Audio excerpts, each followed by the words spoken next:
Hi guys! Today it's Saturday at dahil walang pasok ngayon ng mga bata, ipapasyal natin sila. Kasi sabi ng lola ko, naiinip na siya sa bahay, kaya sabi nga mamasyal naman kami. Syempre wala naman din kaming pera, kaya sabi ko ipapasyal ko siya doon sa walang bayad. At nandito nga kami ngayon sa Capital Town. Ay, hindi pala. Nandito kami ngayon sa Pampanga Capital.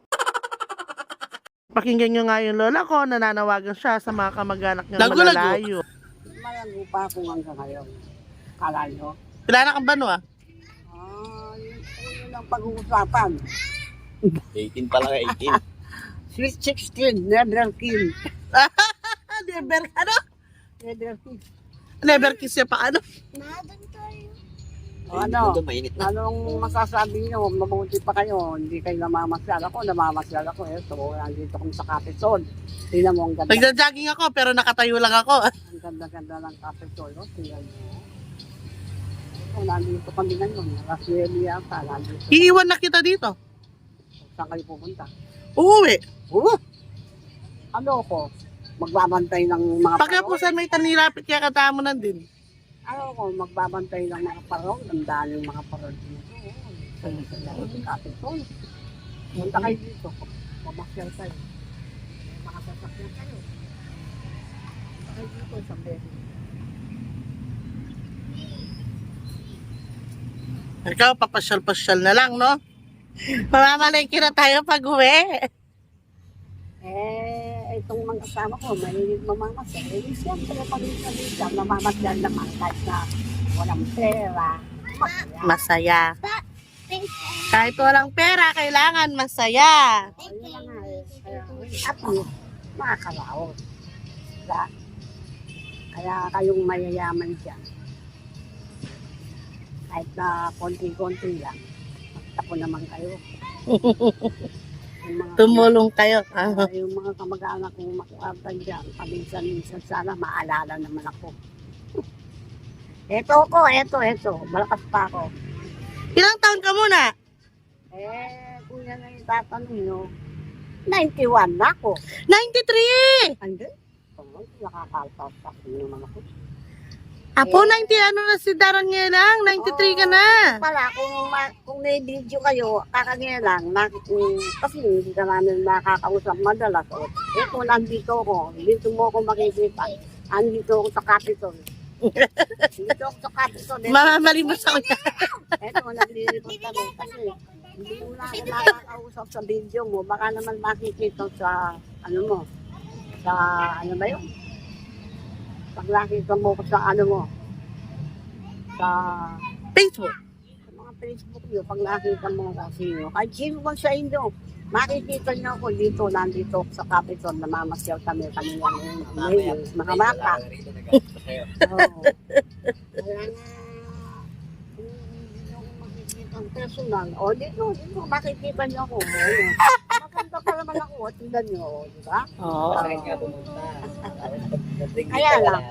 Kaya lang, hindi lang makalakad ng patak-patak ko, paikot-ikot.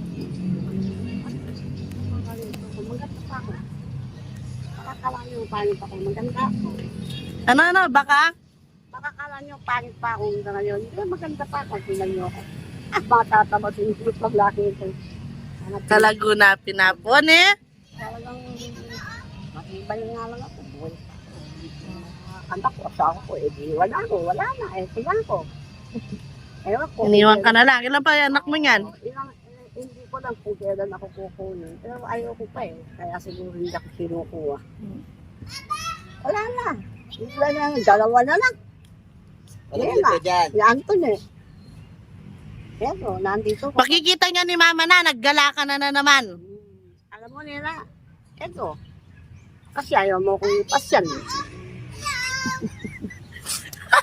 Kaya sabihin mo kay Aswang kung makikita yan. Paminsan-minsan naman. Ipasyan niya ako, no? Lagot ka yan kay mama na. Para naman matawa si Aswang. Ay, papa. Sabihin mo na. Bakit ganyan ka raw? Sabi nga pang eskwela. Ayaw mo O si Ate Isel. Ano sasabihin mo? Naligo ako, kabo. O, Esel. Kaya ngayon pa sinasabi ko na, no? sa video na lang. Yung aginaldo ko, no, huwag mong kalilimutan. No? Dahil kasi, minsan lang naman sa isang taon yan, eh, di ba? Yun lang naman ang kasiya ko sa inyong mga apo ko. Kayo na lang mga apo ko. Siyempre, huwag yun naman akong kalimutan. Si Kuya Dong, si Kuya Dong. Sabihin mo kay Odong. Sabihin mo kay... Ano, si Archube yun. No? Si Kuya Chacha, si Si Jacob. Jacob. Sabihin mo kay Jacob, bunang mag-aasawa.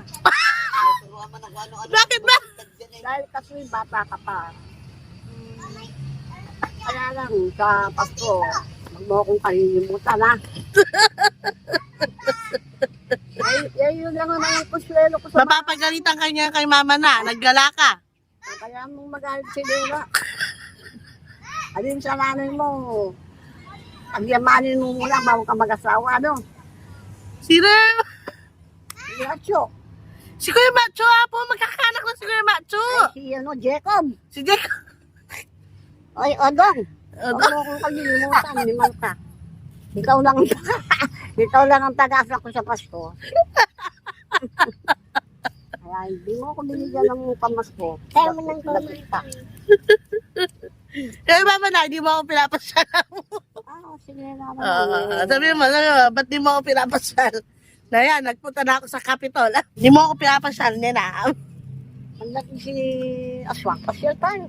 Sabihin mo, isasakyan na, gagawin natin. Pagkang pala desisyon, ha? Ha? Stick yung bike kita. Oo nga, no, maganda. So, yun na nga no guys, yun yung panawagan ng lola ko sa mga apot ka mag-anak niya. Hindi ko alam kung matatawa ko o ano, bot ang layo pa ng Pasko. O Taginaldo na nga iniisip niya. Pero madalasin lang yung lambing niya sa mga apo niya. Alam naman namin hindi siya nakakalimutan. Palagi siyang pinapadalhan ng kung ano-ano dito. Madalas niya talaga mabanggit yung mga apo niya kasi namimiss na niya. Alam nyo guys, madalas niya na kasing banggitin yung mga apo niya, tsaka yung mga kapatid niya. Bali, 3 na lang silang buhay niyan. Tapos, malalayo pa. Yung isa nasa Laguna, yung isa yata nasa Caloocan. Kaya madalas, nag-aaya siyang mamasyal. Pagka ganon, basta may time, tsaka kung mayroong may konting budget, pinapasyal namin siya. Kita nyo naman guys, sa mga simpleng bagay na yan, napapasaya namin siya. Palagi niyang sinasabi, ayaw niya pang lumisan dito sa mundo kasi gusto niya pa kaming makasama. Gusto niya pang makita yung paglaki ng mga apo niya. O sabi ko naman sa kanya, para umaba pa yung buhay niya, huwag siyang makulit. Kasi madalas sa kakulitan ng ulo niya, yun yung nagpapahamak sa kanya. Kasi madalas nadadapa siya. Kaya dapat lagi kami nakatutok sa kanya, nakabantay. Siyempre kahit ikaw man laging nakakulong lang sa bahay, maiinip ka. Siya pa kaya. Kaya sabi ko sa kanya, basta laging may time lang. Ipapasyal at ipapasyal namin siya. Pasalamat ako guys, umabot pa siya sa edad niyang yan. Sabi niya nga kung malakas lang siya, siya din yung mag-aalaga sa mga anak ko. Gaya ng pag-aalaga niya sa akin nung maliit ako. Sabi ko naman sa kanya, baligtad na. Kami naman yung mag-aalaga sa kanya. Kaya kahit sobrang kulit na niya, mahal na mahal pa rin namin siya. Dalangin lang din namin, humaba pa yung buhay niya. Kasi guys, akong tatanungin nyo, hindi ko rin kaya pag siya yung nawala sa buhay. Sabi ko nga sa kanya, pag napapagalitan ko siya, hindi naman porke pinagalitan ko siya, hindi ko siya mahal. Pinapagalitan ko siya kasi para din sa kanya yon. Pagka gano'n naman, tumitigil na siya. Madalas kasi, mas matigas pa yung ulo niya kaysa sa mga anak ko. Dito nga guys, makikita nyo kung gaano yung kaganda yung Capitol namin dito. At dito nga no guys, makikita nyo kung gaano kaganda yung Capitol namin dito. Yung mga anak ko, hindi na magkamaya kung saan pupunta. Kaya lang, sabi ko, uwi na kami kasi masakit na sa balat yung araw. Next time naman, sabi ko, pupunta kami ng mas maaga. Kaya sabi ko kay Justin, tumigil na sila sa paglalaro ng badminton. Pinractice niya kasi yung pamangkin niya, yung anak ko, na mag-badminton. Kasali kasi sa sport yung anak ko eh. Kaya sabi ko, akayin niya na yung lola niya. Makikita niyo no guys, kaming mga apo niya, mahal na mahal namin siya lahat. Kaya palagi ko sinasabi sa kanya, kahit 2 na lang yung anak niya, kaming mga apo yung marami. Kami yung magbibigay ng pagmamahal na nawala nung 2. Kasi nga, kagaya ng sinasabi ko sa mga naunang vlog ko, 2 na lang sa mga anak niya yung natira.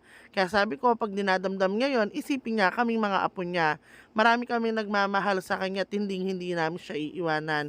So yun na nga no guys, pauwi na kami. Tinulungan na rin ni Hero yung kuya niyang akayin yung lola niya. Salamat sa panonood, sa uulitin. Pa-like and subscribe po.